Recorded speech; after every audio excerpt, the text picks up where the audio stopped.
Tere jällegi, kell on 8:90 minutit juba praeguseks saanud. Loomajõudiste aeg on. Jah. Võib? Ja, palun. Nii, hakkan pihta siis. Loomigi kimbutab libedus.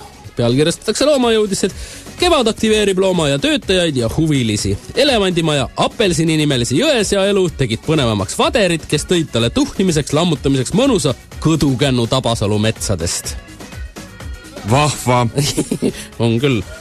Ja maiustamiseks tõid samuti midagi, siis apelsinile tõid nad suure koti banaane. Ja loomigi kimbutava libeduse vastu kaeti alpinaariumis liivapuistega kaljukitsede mägilammaste automaatjootjate ümbrus ning piisonite suurte saadikutesse laotati libisemise vastu turvast. Kas keegi on kukkunud ka õnnetult?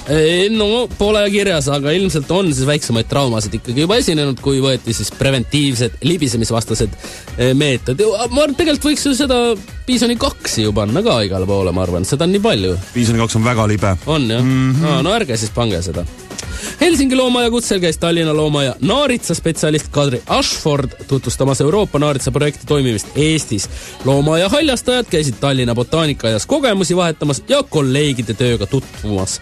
Märtsi alul alanud kitsede poegimine kogub tuure, nüüd on tallekesed juba 6 Kameruni kääbuskitsel ja 2 kodukitsel, keda peetakse kitsepiima saamise eesmärgil. Kui tekib vajadus poegi kunstlikult üles kasvatada, on kitsepiim asendamatu. Kullimäe hiidmerikotka pesas on juba 2 muna. Nüüd lõpuks kahjuks ka üks kurbuudis. Oma 15. eluaastal suri vanadusse Gröni muskusveis Silver. Kahju. Nii palju siis loomaaiast täna.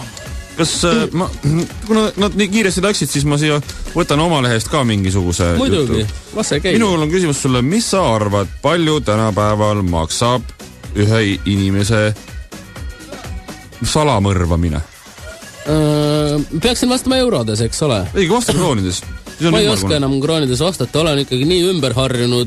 No, eks mis ma arvan, mis ma oskan arvata. 674 eurot enam vähem.